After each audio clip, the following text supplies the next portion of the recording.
Section 1. You will hear a young man phoning a town's youth council. First, you have some time to look at questions 1 to 5.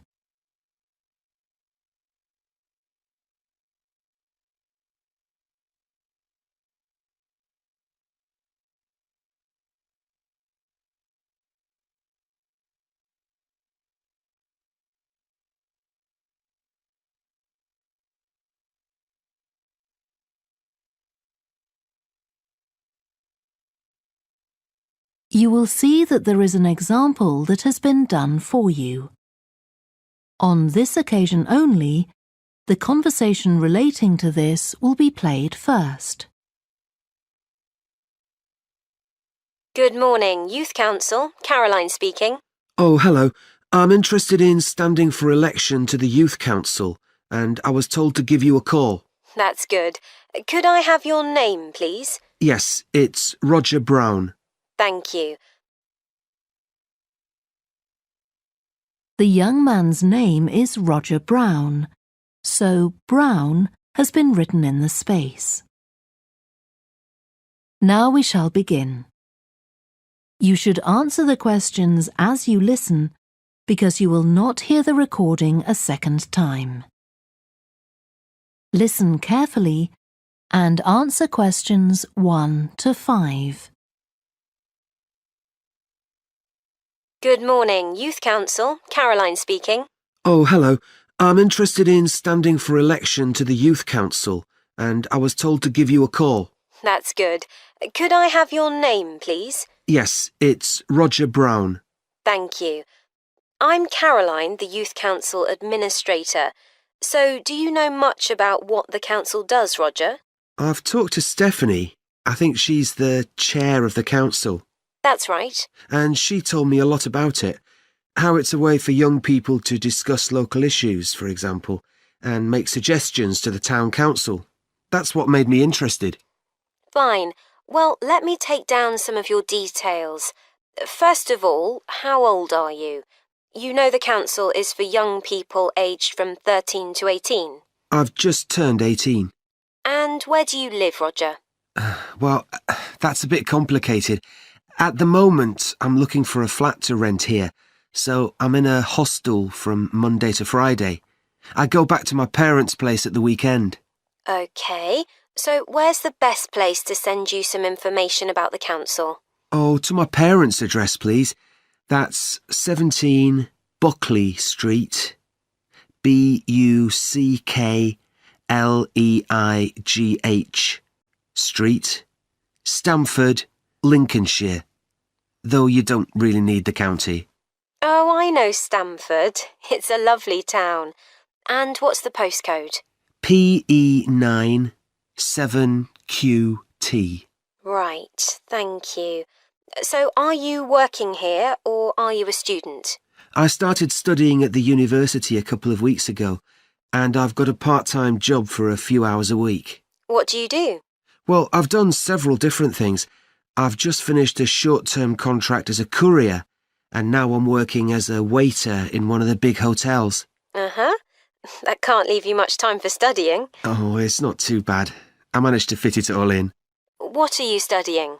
My ambition is to go into Parliament eventually, so my major subject is politics.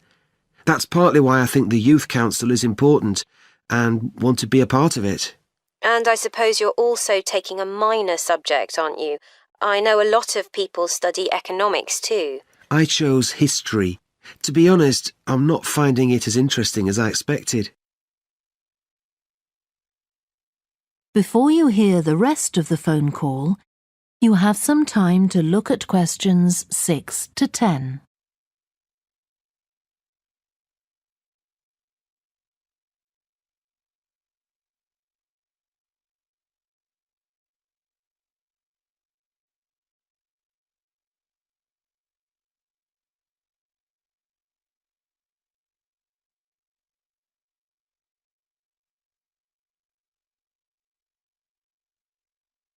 Now listen and answer questions 6 to 10.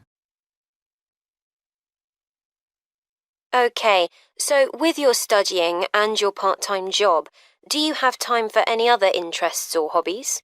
Well, I spend quite a lot of time cycling, both around town to get to university and to work, and also long distance, from here to London, for instance. That's pretty impressive. Anything else? For relaxation, I'm also keen on the cinema. I used to go at least once a week, but I can't manage to go so often now. Right. Are you sure you'll have enough time for the Youth Council? Yes, I've worked out that I can afford to reduce my hours at work, and that will make the time. So is there any particular aspect of the Youth Council's work that appeals to you, Roger? Well, my sister is blind, so I'm particularly interested in working with disabled young people to try and improve the quality of their lives. That's great. Well, the best way to get involved is to be nominated by some people who you know. Right. Can you tell me how to set about organising that? You should talk to Jeffrey, our elections officer. I can arrange a meeting in the council office with him, if you like. Yes, please. He'll be here next Monday, if that suits you. That's the 14th, isn't it? Yes. I can manage late afternoon. Would you like to suggest a time? He generally leaves around 5:30. Well, would 4:30 be okay?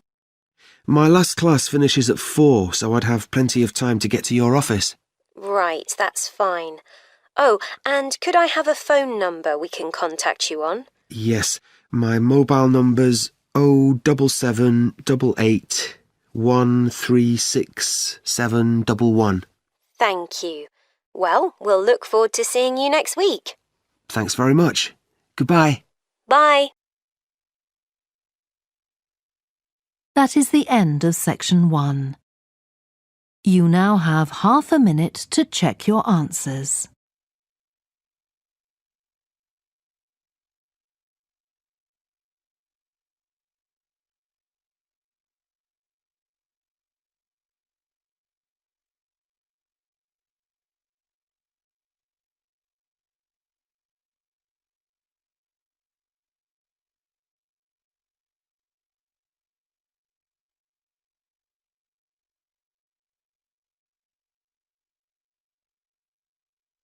Now turn to section 2.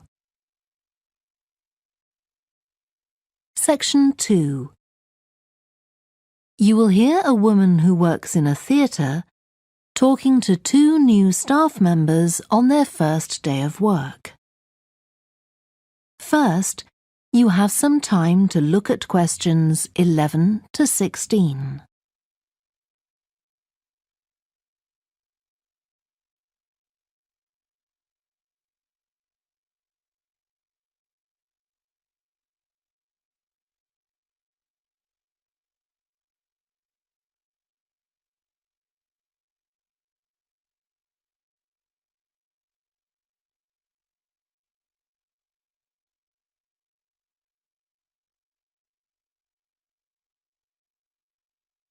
Now listen carefully and answer questions 11 to 16. Hi, great to see you. I'm Jodie, and I'll be looking after both of you for the first month you're working here at the Amersham Theatre. I'll tell you something about the theatre now, then take you to meet 2 of the other staff. It's an old building, and it's been modernised several times. In fact, as you can see, we're carrying out a major refurbishment at the moment. The interior has just been repainted, and we're about to start on the exterior of the building. That'll be a big job. The work's running over budget, so we've had to postpone installing an elevator. I hope you're happy running up and down stairs. When the theatre was built, people were generally slimmer and shorter than now, and the seats were very close together. We've replaced them with larger seats, with more legroom. This means fewer seats in total, but we've taken the opportunity to install seats that can easily be moved to create different acting spaces. We've also turned a few storerooms over to other purposes, like using them for meetings. We try hard to involve members of the public in the theatre. One way is by organising backstage tours, so people can be shown round the building and learn how a theatre operates. These are proving very popular. What we're finding is that people want to have lunch or a cup of coffee while they're here. So we're looking into the possibility of opening a cafe in due course. We have a bookshop which specialises in books about drama, and that attracts plenty of customers. Then there are 2 large rooms that will be decorated next month, and they'll be available for hire, for conferences and private functions, such as parties. We're also considering hiring out costumes to amateur drama clubs. Now I want to tell you about our workshops. We recently started a programme of workshops that anyone can join. Eventually, we intend to run courses in acting, but we're waiting until we've got the right people in place as trainers. That's proving more difficult than we'd expected. There's a big demand to learn about the technical side of putting on a production, and our lighting workshop has already started with great success. We're going to start one on sound next month. A number of people have inquired about workshops on makeup, and that's something we're considering for the future. A surprise success is the workshop on making puppets. We happen to have someone working here who does it as a hobby, and she offered to run a workshop. It was so popular, we're now running them every month. Before you hear the rest of the talk, you have some time to look at questions 17 to 20.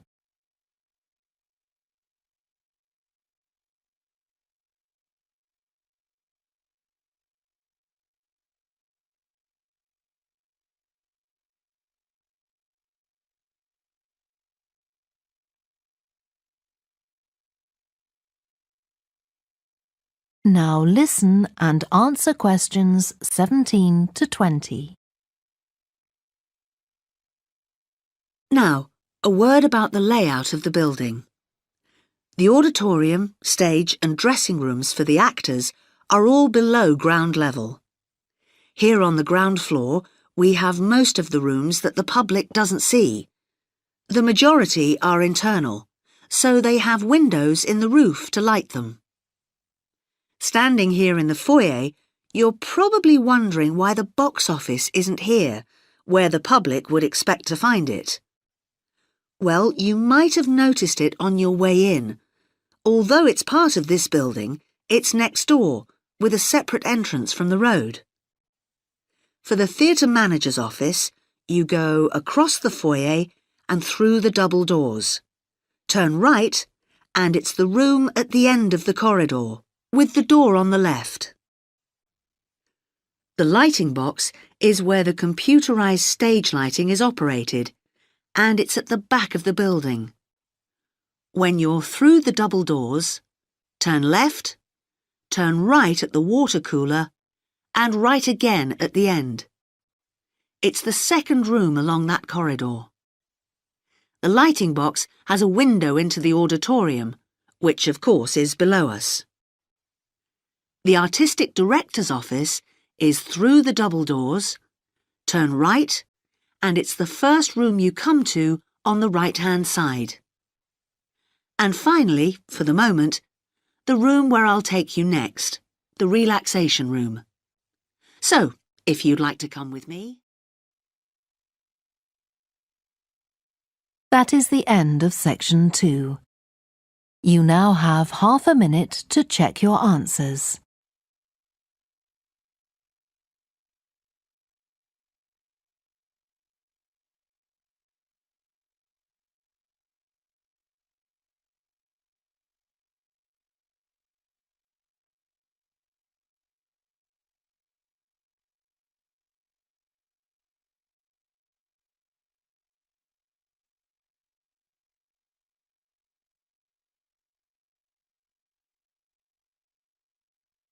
Now turn to section 3. Section 3.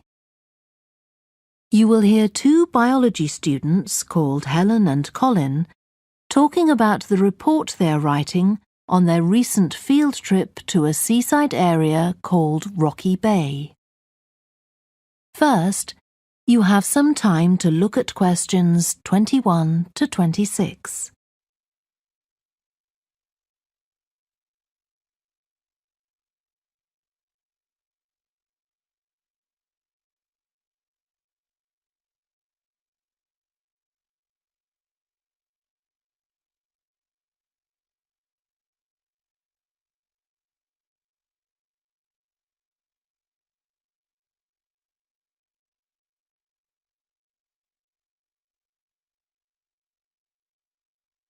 Now listen carefully and answer questions 21 to 26.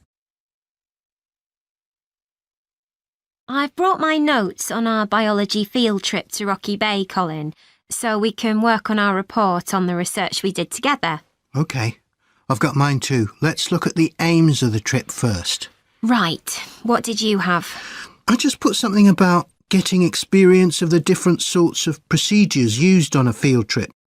But we need something about what causes different organisms to choose particular habitats. I agree.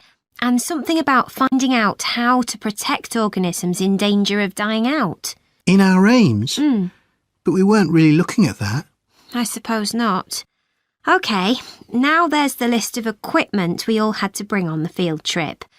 What did they tell us to bring a ruler for? It was something about measuring the slope of the shore. But of course we didn't need it because we were measuring wind direction and we'd brought the compass for that. But not the piece of string to hold up in the air. Didn't Mr. Blake make a fuss about us leaving that behind? Yeah, he does go on. Anyway, it was easy to get one from another of the students. Now, the next section's the procedure. I sent you the draft of that. Yeah, it was clear, but I don't think we need all these details of what time we left and what time we got back and how we divided up the different research tasks. OK, I'll look at that again. Then we have to describe our method of investigation in detail. So let's begin with how we measured wave speed. I was surprised how straightforward that was. I'd expected us to have some sort of high-tech device, not just stand there and count the number of waves per minute. Not very precise, but I suppose it was good enough. But the way we measured the amount of salt was interesting. In the water from the rock pools? Yeah. Oh, I wanted to check the chemicals we used in the lab when we analysed those samples. Was it potassium chromate and silver nitrate? That's right. OK. And we need the map of the seashore. You just left that to me. And I had to do it while the tide was low. Well, that was OK, but the place I started it from was down on the beach. Then I realised I should have gone up higher to get better visibility, so I had to start all over again. But at least I'd got the squared paper, or I'd have had problems drawing it all to scale. Yeah, it looks good. We could get a map of the region off the internet and see if we need to make any changes. I had a look, but I couldn't find anything. But you took some pictures, didn't you? Yeah, I'll email you them if you want. OK. I'll make my amendments using those. Then I can scan it into our report. Great. Before you hear the rest of the discussion, you have some time to look at questions 27 to 30.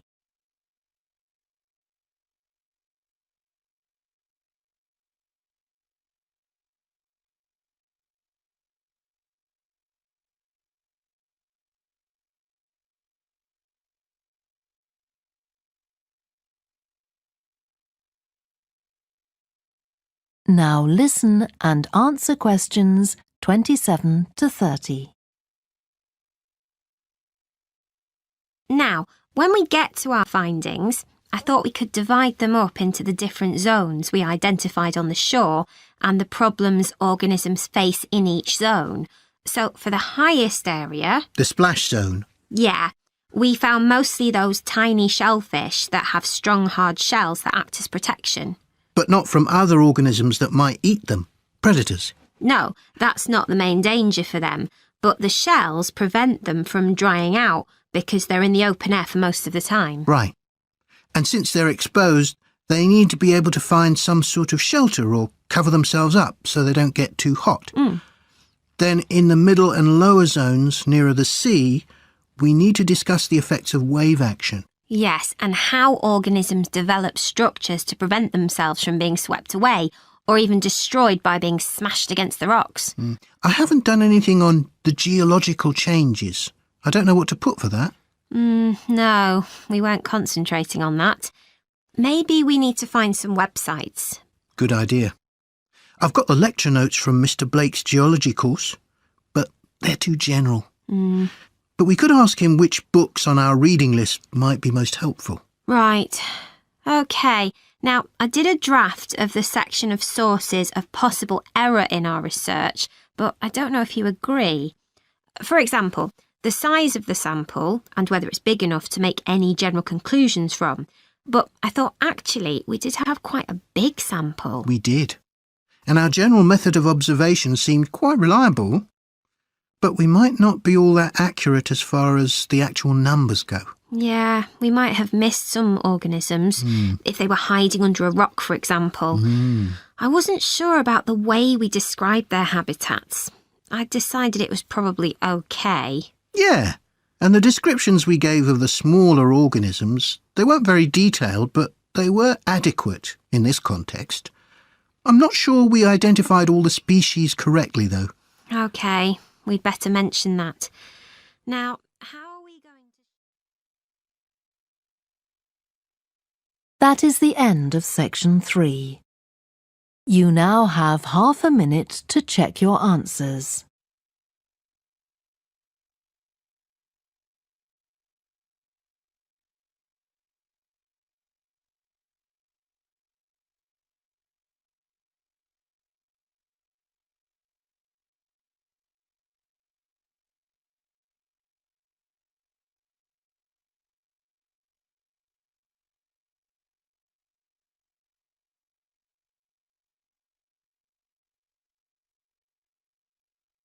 Now turn to section 4.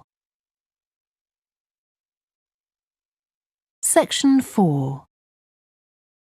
You will hear part of a lecture to students of architecture about the design of a public building. First, you have some time to look at questions 31 to 40.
Now listen carefully and answer questions 31 to 40.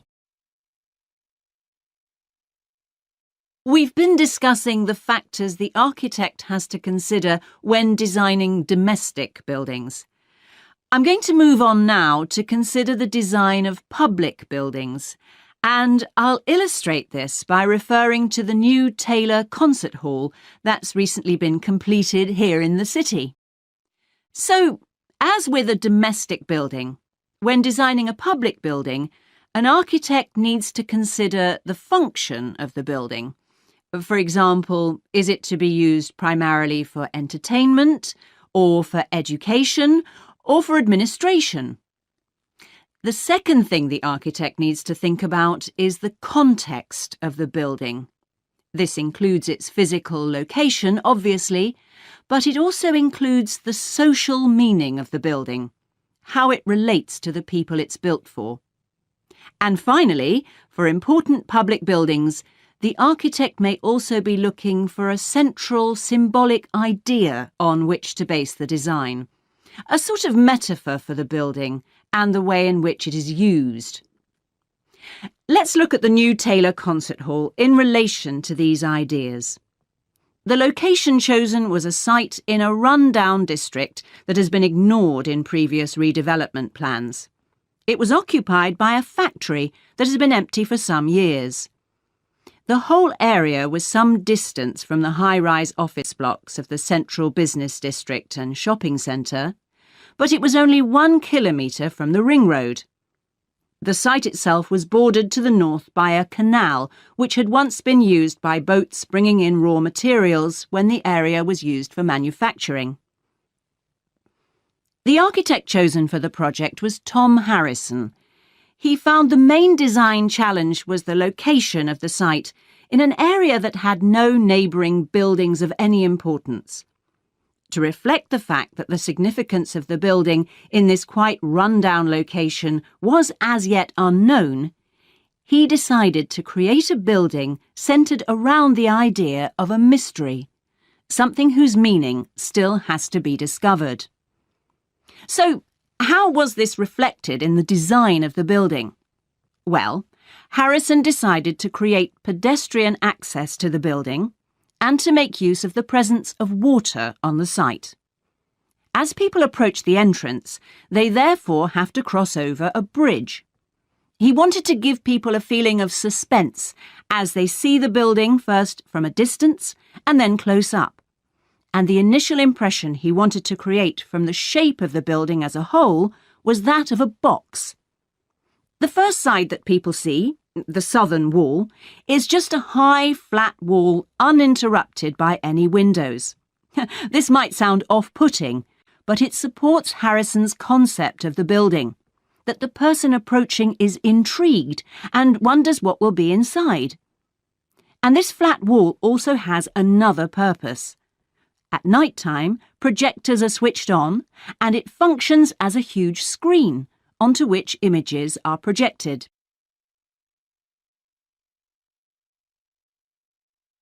The auditorium itself seats 1,500 people. The floors supported by 10 massive pads. These are constructed from rubber and so are able to absorb any vibrations from outside and prevent them from affecting the auditorium. The walls are made of several layers of honey-coloured wood, all sourced from local beech trees. In order to improve the acoustic properties of the auditorium and to amplify the sound, they are not straight, they are curved. The acoustics are also adjustable according to the size of orchestra and the type of music being played. In order to achieve this, there are 9 movable panels in the ceiling above the orchestra, which are all individually motorised. And the walls also have curtains, which can be opened or closed to change the acoustics. The reaction of the public to the new building has generally been positive. However, the evaluation of some critics has been less enthusiastic. In spite of Harrison's efforts to use local materials, they criticise the style of the design as being international rather than local, and say it doesn't reflect features of the landscape or society for which it is built. That is the end of section 4. You now have half a minute to check your answers.